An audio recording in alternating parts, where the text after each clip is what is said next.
CM Revanth Reddy అధ్యక్షతన cabinet సమావేశమైంది. స్థానిక సంస్థలతో పాటు విద్య, ఉద్యోగాల్లో బీసీలకు 42% రిజర్వేషన్లు కల్పిస్తూ తెస్తున్న 2 బిల్లులు సహా ఎస్సీ వర్గీకరణ బిల్లుకు కేబినెట్ ఆమోదం తెలపనుంది. అలాగే టూరిజం పాలసీ రెండోసారి సర్వే చేపట్టిన నేపథ్యంలో కులగణన పూర్తి నివేదికపై చర్చించనుంది. అసెంబ్లీ బడ్జెట్ సమావేశాల నిర్వహణపై కేబినెట్లో నిర్ణయం తీసుకోనున్నారు. ఇటీవల సీఎం రేవంత్ రెడ్డి ఢిల్లీకి వెళ్లి ప్రధాని మోదీ, కేంద్ర మంత్రులతో భేటీ అయ్యారు. ఈ సందర్భంగా పలు ప్రాజెక్టులపై చర్చించారు. వాటిపై కూడా కేబినెట్లో వివరించే అవకాశం ఉంది. రేషన్ కార్డుల పంపిణీ, యాదగిరిగుట్ట ఆలయ బోర్డు ఏర్పాటు, హెచ్ఎండీఏ మాదిరి ఫ్యూచర్ సిటీ డెవలప్మెంట్ అథారిటీ ఏర్పాటుకు కేబినెట్లో నిర్ణయం తీసుకోనున్నారు. భూభారతి రూల్స్, పెంచిన లిక్కర్ రేట్లు, ఎల్ఆర్ఎస్, ఎల్బీఎస్సీ ఘటన, మహిళలకు అందిస్తున్న పథకాలు, ఎమ్మెల్సీ ఎన్నికల ఫలితాలు, ఎమ్మెల్యే కోటా ఎమ్మెల్సీ ఎన్నికలు తదితర అంశాలపై చర్చిస్తారని తెలుస్తోంది.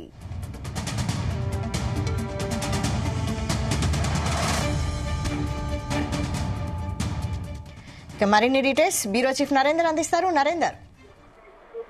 రైట్ వైశాలి, మరి కాసేపట్లో కేబినెట్ సమావేశం ప్రారంభంగా ఉంది. ఇప్పటికే సీఎం వచ్చి 20 నిమిషాలు అవుతుంది. మంత్రులు ఒకరిద్దరి కోసం వెయిట్ చేస్తున్నటువంటి పరిస్థితి.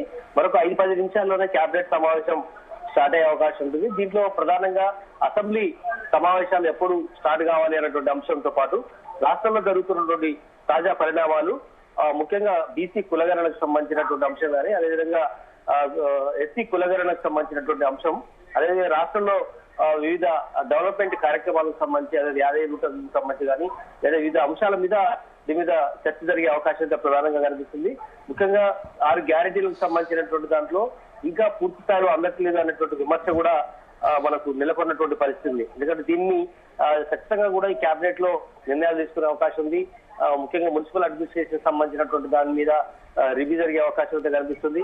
ముఖ్యంగా మెట్రో రైలు సంబంధించినటువంటి అంశం కానీ, అదేవిధంగా దీనికి సంబంధించిన కేంద్రంతో జరిగినటువంటి చర్చలు కావచ్చు, అదేవిధంగా రాష్ట్రంలో వివిధ పెండింగ్ ఉన్నటువంటి కేంద్రంతో మాట్లాడుతున్నటువంటి అంశాలు కానీ, ఇవన్నీ కూడా దాంట్లోనే సమావేశంలో చర్చించే అవకాశం ఉంది.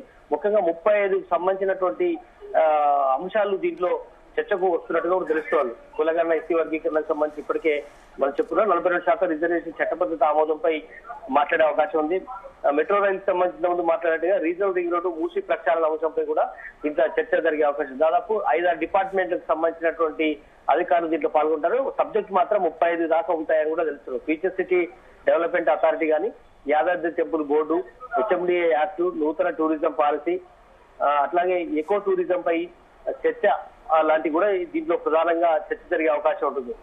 భూభారతి సంబంధించి, ఎందుకంటే గతంలో తీసుకొచ్చినటువంటి బీఆర్ఎస్ హయాంలో తీసుకొచ్చినటువంటి దానికి ప్రత్యామ్నాయంగా భూభారతి లాస్ట్ అసెంబ్లీ సెషన్ లో ఆమోదం పొందిన నేపథ్యంలో ఆ భూభారతి సంబంధించినటువంటి మార్గదర్శకాలు ఇంకా చాలా మందికి అనువాదాలున్నాయి. రైతాంగానికి దీని మీద కూడా ఖచ్చితంగా రూల్స్ ఫ్రేమ్ చేయాలనేటువంటి ఆలోచన కూడా చేస్తున్నారు. అదేవిధంగా ఎల్ఆర్ఎస్ మీద కూడా రాష్ట్ర వ్యాప్తంగా గందరగోళమైనటువంటి వాతావరణం ఉంది.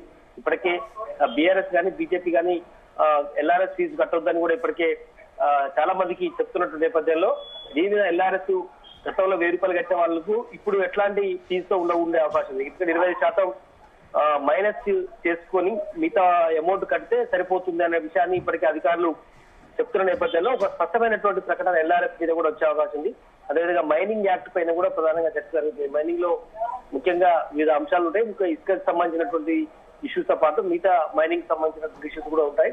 ఎక్సైజ్ పాలసీకి సంబంధించి కూడా ఖచ్చితంగా ఒక నిర్ణయం తీసుకునే అవకాశం ఉంది. ఎందుకంటే ఇప్పటికే ఎక్సైజ్ సంబంధించి బీర్ల ధరలు పెంచారు.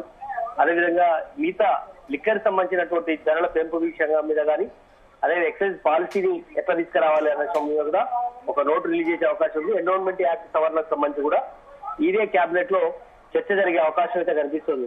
ఎన్విరాన్మెంట్ యాక్ట్ లో సంబంధించిన దేవాలయ శాఖకు సంబంధించినటువంటి భూములు కానీ, దాంతో టెంపుల్కి సంబంధించినటువంటి పర్యవేక్షణలు కానీ అన్నిటి మీద చర్చ జరిగే అవకాశం ఉంది. అదేవిధంగా ఇందిరా మహిళా శక్తి అమలుకు సంబంధించి మహిళా సాధికారత కోసం కూడా నూతన విధానాన్ని తీసుకురావాలనేటువంటి ఆలోచన సీఎం మనసులో ఉంది.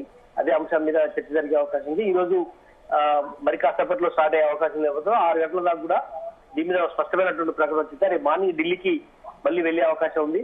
దీని తర్వాత కేబినెట్ తర్వాత కూడా మళ్ళీ మంత్రులతో ఏకాంతంగా మాట్లాడే అవకాశం ఉన్నట్టు కూడా తెలుస్తోంది. ఎమ్మెల్సీకి సంబంధించినటువంటి దాంట్లో ఎవరిని ఎంపిక చేయాలి, ఇప్పటికే జానారెడ్డి ఇంటికి కూడా పోయించాడు. ఇప్పుడు మంత్రులతో కూడా సమావేశం అవుతారు. కేబినెట్ తర్వాత మళ్ళీ మంత్రుల అభిప్రాయం కూడా తెలుసుకొని ఎస్సీ ఎస్టీ బీసీ రెడ్డి సామాజిక వర్గానికి ఓసీ కేటగిరీ కింద 4 ఇవ్వాల్సి వస్తే ఎస్సీకి కూడా 3 తీసుకోవాల్సి వస్తే ఎస్సీ బీసీ ఓసీ కేటగిరీ కింద ఇవ్వాలన్నటువంటి ఆలోచన కూడా ఉంది. కేబినెట్ తర్వాత స్పెషల్ గా కూడా భేటీ అయ్యే అవకాశం ఉంది. అదే సమయంలో తాగునీరు సాగునీటికి సంబంధించినటువంటి ఈ పెండింగ్ ప్రాజెక్టులకు సంబంధించి కూడా ఇదే అంశం మీద మాట్లాడకూడదు. ఎందుకంటే ఇప్పటికీ హరీష్ రావు కూడా కామెంట్ చేస్తున్నారు.